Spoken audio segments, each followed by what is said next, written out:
skill yang pertama yang harus Anda kuasai supaya Anda bisa semakin sukses, semakin kaya di zaman sekarang adalah pertama adalah skill untuk bagaimana kita mempengaruhi orang secara positif atau skill influencing, meyakinkan orang secara positif.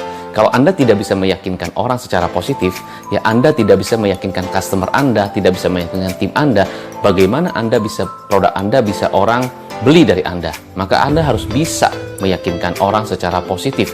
Caranya adalah Anda harus tahu, Anda harus gali bagaimana caranya supaya Anda bisa mengerti kebutuhan orang apa. Ya, jadi Anda harus menguasai skill meyakinkan orang dan influencing people.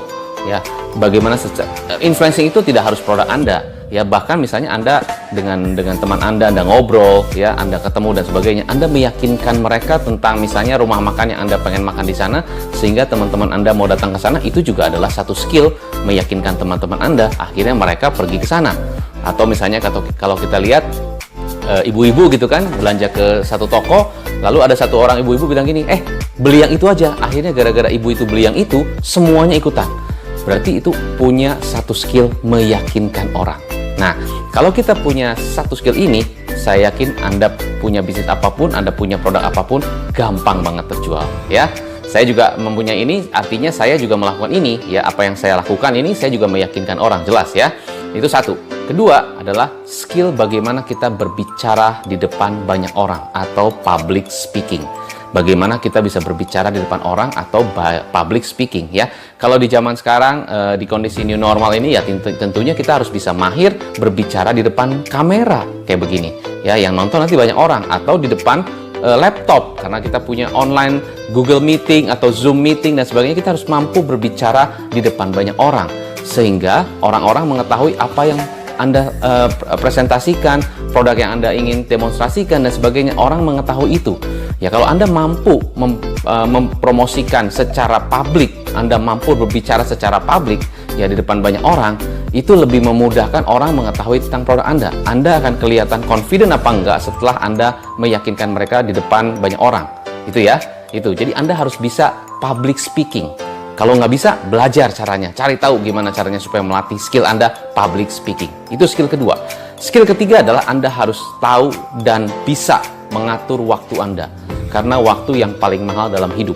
Jadi kalau Anda tidak bisa mengatur waktu Anda, atau waktu Anda berantakan, Anda terlalu sibuk, Anda terlalu nggak punya waktu dan sebagainya, akhirnya ini nggak kena, ini nggak ada waktu, ini nggak ada waktu, ini sibuk dan sebagainya, akhirnya pekerjaan Anda banyak, bahkan waktu sama keluarga juga Anda nggak punya waktu, berarti Anda tidak bisa memanage waktu dengan baik. Nah, Anda harus menguasai bagaimana cara time management. Karena time management itu akan sangat berhubungan dengan goal yang Anda ingin capai. Kalau Anda ingin mencapai goal Anda di dalam 1 tahun, ataupun 3 bulan, ataupun berapapun goal Anda yang ingin Anda capai, Anda harus jago membagi waktu. Setiap waktu-waktu yang Anda alokasikan, Anda harus bisa mengalokasikan waktu Anda dengan pekerjaan yang betul-betul berbobot dengan waktu-waktu itu. Contohnya misalnya, Anda alokasi waktu Anda misalnya mau capai target dalam waktu 30 hari, saya harus naikin omset sekian. Berarti Anda bagi waktu menjadi per hari bahkan. Satu hari Anda harus lakukan apa? Prospecting ke berapa orang? Bagaimana cara kita mempromosikan dan sebagainya? Bagaimana cara kita setiap ketemu dengan prospek, apa yang harus kita lakukan step by step-nya apa? Itu Anda harus punya planning seperti itu. Sehingga waktu Anda bisa terbagi dengan lebih rapi. Itu time management. Nomor 3. Nomor 4, Anda juga harus bisa membaca laporan keuangan di bisnis Anda sendiri, bisnis Anda dan pribadi Anda. Jadi kalau Anda, ya, misalnya Anda punya bisnis, Anda tahu nggak cash flow masuknya berapa, ya, cash flow yang keluar berapa, harusnya tahu, bisa manage, bukan hanya tahu, tapi Anda bisa mengatur, bahkan bisa forecast. Oh, bulan depan saya bakal keluar uang sekian, saya bakal uang masuk sekian. Anda bisa forecast. Misalnya saya punya AR, account receivable, bulan depan itu saya ada pemasukan berapa? Oh, sekian. Saya sudah menagih belum? Sudah reminder belum? Jadi sudah ada beberapa planning yang saya kerjakan sehingga saya bisa forecast. Jadi jangan sampai begini, aduh saya tidak ada uang nih, aduh saya tidak bisa bayar dan sebagainya, cicilan tidak bisa bayar. Salah satunya adalah kita tidak memanage keuangan dengan baik. Kita tidak memforecast keuangan dengan baik. Kita beli secara emosional. Oke, mau ini, mau itu, dan mau ini. Setelah kita pas bayar, ternyata kita tidak punya dananya. Artinya kita tidak bisa manage keuangan dengan baik. Tidak bisa memforecast keuangan dengan baik. Yang mesti diforecast apa?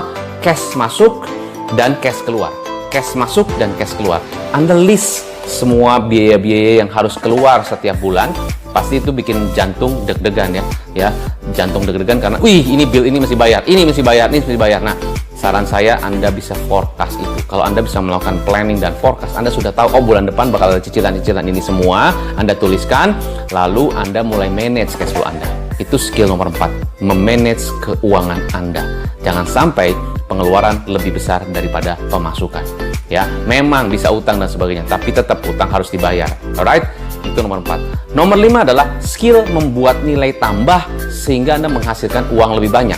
Skill membuat nilai tambah sehingga Anda bisa menghasilkan uang lebih banyak. Contoh aja, contoh sangat simpel dan sederhana. Ya, ini jangan dengerin konteks, jangan dengerin konten saya, jangan dengerin cerita saya, tapi dengerin konteksnya. Ingat, dengerin konteksnya. Jadi benang merahnya. Contoh, salah satu pemilik toko ini adalah pemilik toko ini dia menjual banyak produk-produk kebutuhan sehari-hari, ya, dari mulai makanan, keripik, kerupuk, ya, terus sampo, pokoknya kebutuhan sehari-hari deh pemilik toko ini. Nah, si pemilik toko ini juga menjual susu untuk ibu melahirkan, pokoknya untuk segala macam, ya. Jadi dia menjual kebutuhan sehari-hari. Oke? Nah, dia selain menjual barang-barang kebutuhan sehari-hari di toko dia juga mampu untuk mendisplay barang-barangnya sedemikian sehingga menarik. Jadi pada saat customer datang ke toko itu, displaynya begitu cantik, begitu menarik, sehingga membuat orang-orang atau pabrik-pabrik prinsipal yang ingin mempromosikan barangnya di toko ini ingin mendisplay, ingin memberikan kesan bahwa ini produknya nge-branding di sana. Akhirnya mereka karena melihat displaynya begitu bagus, lampunya terang dan sebagainya, toko ini begitu cantik, akhirnya prinsipal membayar sewa untuk display yang ada di toko-toko itu. Akhirnya toko ini mendapatkan income tambahan karena dia mampu mendisplay produk-produk sesuai dengan display yang bagus dan rapi. Ada rak-rak yang dia pajang dengan bagus, rak kacanya juga rapi, bersih, terang. Jadi prinsipal bayarlah sewa sebulan lah, misalnya saya produk susu gitu, saya bayar deh ya untuk dapat display 2 rak begitu, pokoknya menohok mata, tolong kamu displaykan, dibayar per bulan, lumayan income tambahan. Nah, jadi kalau Anda punya skill membuat nilai tambah supaya dapat income tambahan, Anda juga bisa lakukan itu. Tergantung Anda punya skill apa, Anda punya talenta apa, Anda punya kemampuan apa, coba lakukan. Siapa tahu bisa menambah income Anda. Itu skill berikutnya. Nah, skill berikutnya lagi adalah kemampuan Anda untuk membuat atau menuliskan copywriting dengan tepat. Copywriting sangat penting. Jadi pada saat Anda zaman sekarang kan semuanya serba chatting, semua pakai teks kan, pakai chat segala macam banyak, bisa WhatsApp, bisa segala sosial media, apapun itu kan kita tertulis, email, ya. Ada sekarang untuk koordinasi meeting dan sebagainya kita pakai Slack. Itu kan kita bagaimana cara kita menginput kata-kata, menuliskan kata-kata kita, mengetik kata-kata kita sedemikian sehingga orang pada saat baca itu orang mengerti dan jelas, maksudnya jelas, informasinya jelas, bisa jadi juga kata-katanya persuasif atau membuat mereka penasaran. Itu namanya copywriting. Kalau Anda nggak menguasai ini, Anda harus kuasai ini. Ya, Anda harus belajar gimana caranya supaya mahir dalam copywriting. Cari tahu gimana cara belajar dari buku, dari mana, dari mentor, segala macam, dari business coach. Boleh untuk belajar bagaimana cara copywriting, menuliskan atau mengetik kata-kata di dalam komunikasi Anda dengan orang lain ataupun dengan customer Anda ataupun dengan siapapun itu, dengan network Anda. Anda harus mahir copywriting. Copywriting bukan artinya dalam iklan saja ya. Copywriting juga bisa berarti dalam chatting.